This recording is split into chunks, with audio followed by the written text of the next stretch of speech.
Hello there. Do you have a business analyst interview coming up shortly? If so, this is the video for you. In this video, we're going to discuss the top 15 commonly asked interview questions on acronyms or BA terminologies used in business analysis, ranging from CRUD, SIPOC, RFQ, RFI, Quartz, and much more. We're going to take the term, expand it, and provide its usage with an example so that this will help you to answer the questions in the interview process. We have a lot to cover, so let's get started. Question number one, what is INVEST? INVEST stands for independent, negotiable, valuable, estimable, small, testable. The INVEST guidelines are used in agile methodology while writing the user stories. The above criteria ensures a well-written user stories. Let's look at it again. Independent. It talks about the user story being independent of the other user stories. Dependency between user stories create complexity, and wherever possible, we should maintain user story independent of the others. Negotiable. This talks about having a conversation with the team and trying to work out the details of the story accordingly. Valuable. The this talks about the user story should be creating value to the end user, be it the customer or be it the staff who are working with the application. If it doesn't deliver any value, then there is no purpose for a user story to be on the backlog in the first place. So to ensure that the user story creates some value to the end user. Estimable. So this talks about how the user story should be written so that the development team can help can look at the story and come up with estimates. It can be at ballpark, but yeah, it should be able to uh, estimable by the development team so that it helps in the prioritization process and the release planning. Small, wherever possible, the story should be broken down into the smallest part of it, and it should not be combined with other features. So wherever possible, it should be limited to a single requirement from an end user or from an internal staff.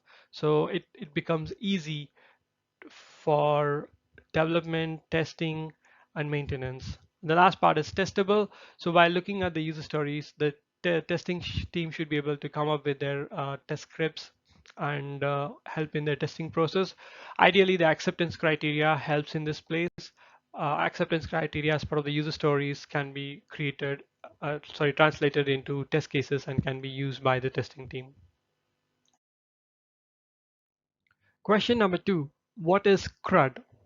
CRUD stands for create, read, update, and delete. So these are the four basic functions to be considered in software development while we're dealing with data. And this same CRUD can be used for drafting, the high-level requirements. If you're looking for an example and you're be tasked to do a requirements for an online food ordering app, even before you are meeting the business, you can just come up with these requirements using CRUD. C stands for create, so customer should be able to place an order. R stands for read, customer should be able to view their order. And U stands for update, customer should be able to update their order. And D stands for delete, customer should be able to cancel their order. So it's a very good technique to ensure that the data is handled end to end, right from creation up to deletion. Question number three, what is SWOT? SWOT stands for strength, weakness, opportunities, threats.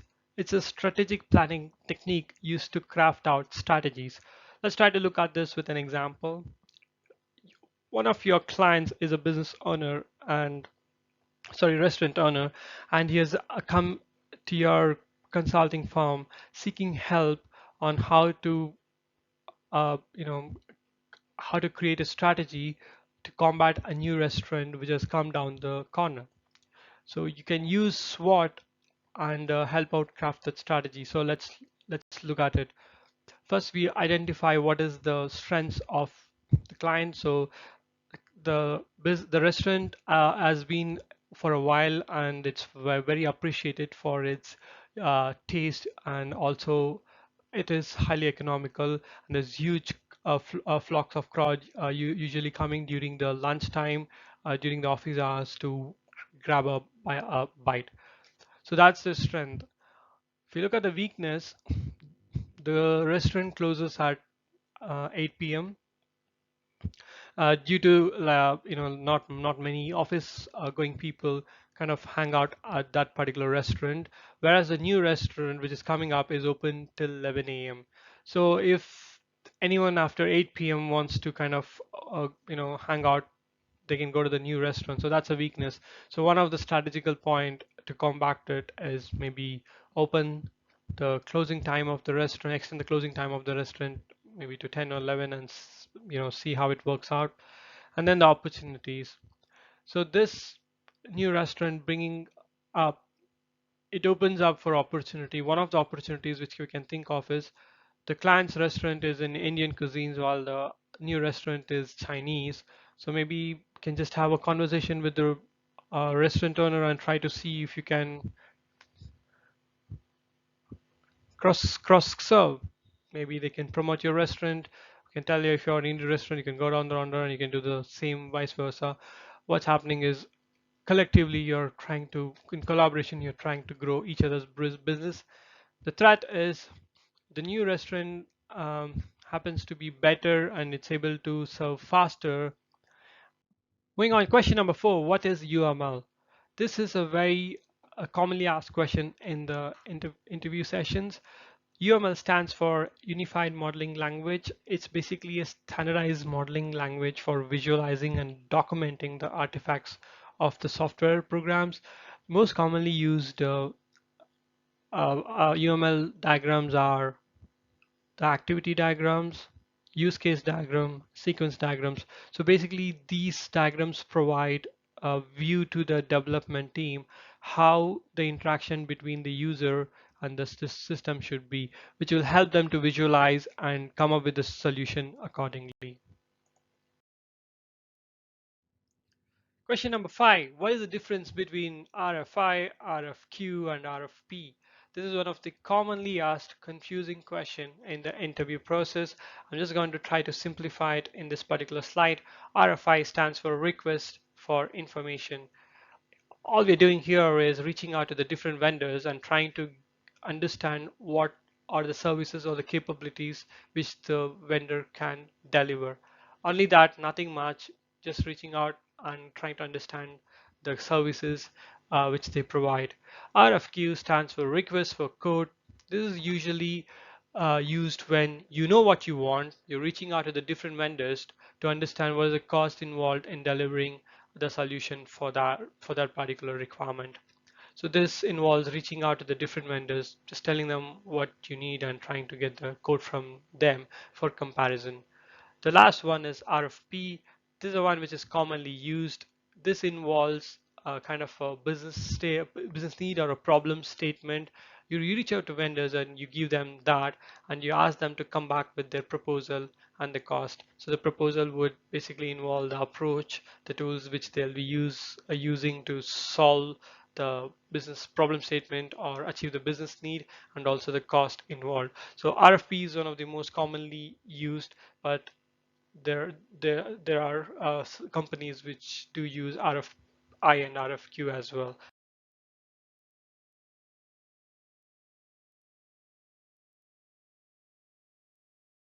Question number 6, what is COTS? COTS stands for Commercial Off the Shelf. COTS systems are developed and maintained by external organization, and they are just implemented as part of the business to meet their business need or solve a problem statement rather than developing their own in-house software system. For example, a business needs a customer relationship management platform. Instead of developing an in-house solution, they can go and get SAP CRM, Zoho CRM, or Salesforce.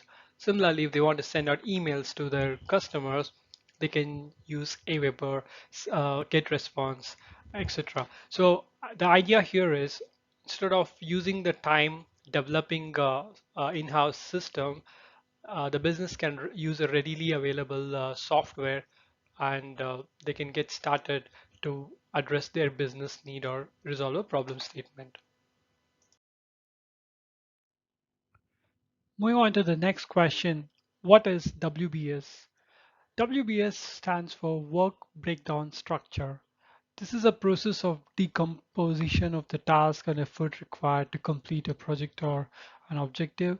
So from a BA perspective, let's say you're tasked with a requirement gathering for a particular initiative. So at a high level, the initiative would result in a requirement document, maybe in form of user stories or BRE or the functional requirements. So in order to break down and make it more easy for managing and reporting, maybe you can split that requirement gathering sessions from a customer facing view, and then you can have requirement gathering session with uh, department A, department B, and department C. So you're basically breaking down the requirement gathering process across and having some timelines to it, and also then having a process of documenting the requirements and getting the required sign off. So all of these activities can be broken down and then into small components. It can be planned and managed accordingly. So that provides a more visibility and easy for the individual performing those activities to accomplish. Question number 8. What is SIPOC? SIPOC stands for Suppliers Inputs, Process, Outputs, and Customers. SIPOC diagram is used for defining the scope of a process improvement initiative and also helps to understand the current state and then to work out on the process improvements. So SIPOC ideally basically talks about who the suppliers are, what are the type of inputs they provide to a process, raw materials, data, etc. And then what is the process which converts the inputs to the required outputs? What are the required outputs? And who are the ultimate users of those outputs? So it's in a simple line, in a table or a diagram, you can understand what's happening currently and can work on the process improvements accordingly. Question number 9. What is JAD? JAD stands for Joint Application Development. JAD sessions are similar to workshops where you have a variety of stakeholders ranging from the customer, the end user, SMEs, business stakeholders, business analysts, developers, all collaborating together for capturing high quality functional requirements. Basically, you want to, the end result of this particular session would be what what is that the system should do in order to accomplish the business requirements. So that's the whole agenda for this particular sessions, and this provides a good understanding to the development team what is required and also some business context on why it is required so that it will help them to develop the solution accordingly. Question number 10. What is BPMN? BPMN stands for Business Process Model Annotation. BPMN is a methodology or an industry standard language used for visually representing the business process in the form of diagrams. So the business user or a technical developer, if they just look at this business process model, they will be able to understand what is the flow of events, who does what. So usually the business process models are in the form of swim lanes, one actor and all the activities for that actor are confined to a swim lane. So if you're taking an example, you have actor one and actor two, let's say customer and a ticket provider for a movie tickets. So customer walks in, hands over, informs the other ticket counter which show and how many tickets he or she wants to buy, and then the ticket provider will just show them the screen and ask the customer to pick the seats. Once the seats are being picked by the customer, the ticket provider confirms the ticket and then charges informs the customer how much the ticket is. And once the customer pays the money, the ticket is printed out and handed over to the customer. So this back and forth interaction can be easily represented in a business process model. And let's say if a business is trying to take this journey to a digital channel where the customer can book their tickets using phone or online, then this particular process model can be used to model the interaction by the developers. And it's pretty easy. It's all there in a process model. It's easily understandable and can be used accordingly for the development. Question number 11, what is DFD? DFD stands for data flow diagram. So DFD is a visual representation of flow of data through a software system. Again, this really helps the development team during the development process.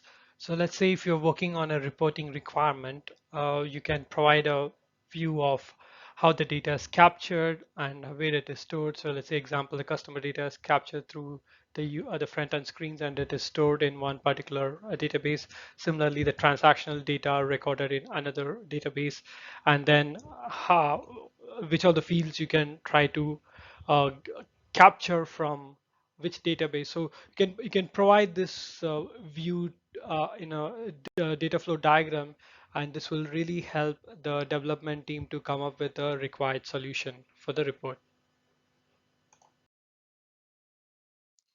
Question number 12. Who is an SME? SME stands for subject matter expert. SMEs are invaluable resources for understanding how the current processes work. So they are actually the experts in their own niche or own field. For example, if you're looking at a particular part of the business, the first point of contact would be an SME because they know inside out. They've been in the system for few years. They may be senior team members of the team or business architects, or sometimes even the business analysts who have been working on that particular process for a while would be an SME. The SMEs are really key during the requirement gathering phase. When you're eliciting requirements, they are the point of contact to provide how the current process is and what are the things they would require to make it better.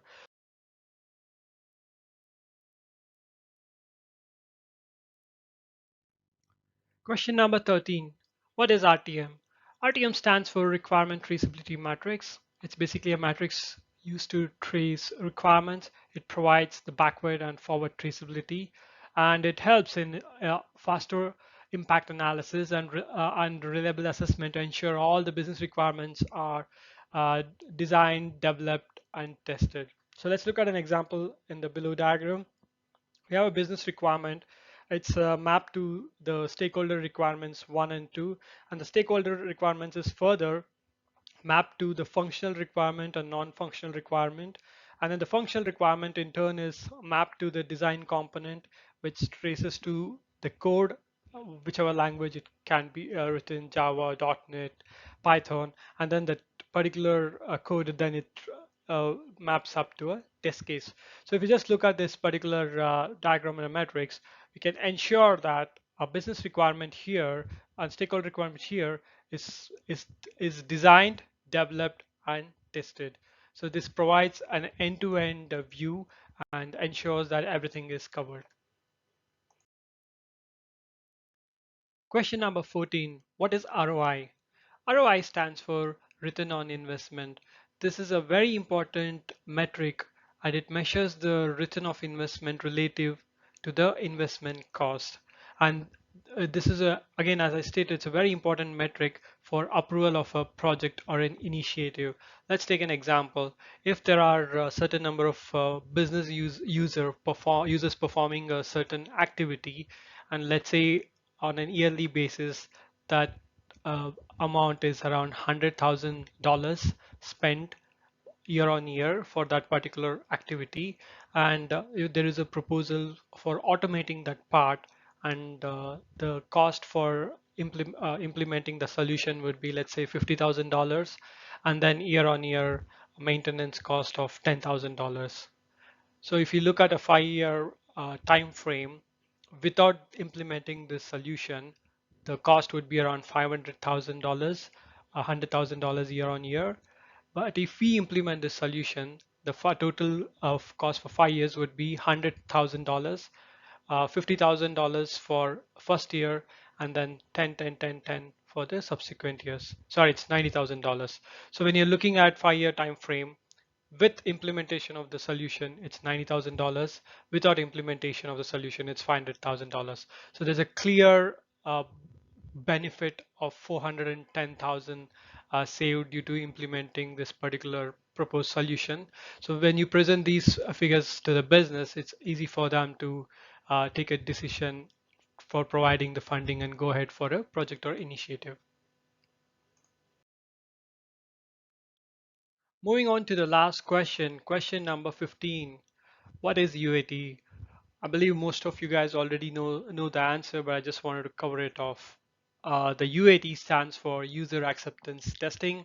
UAT is performed by the business end users of that particular application, and they check whether the developed software works in line with their business requirements.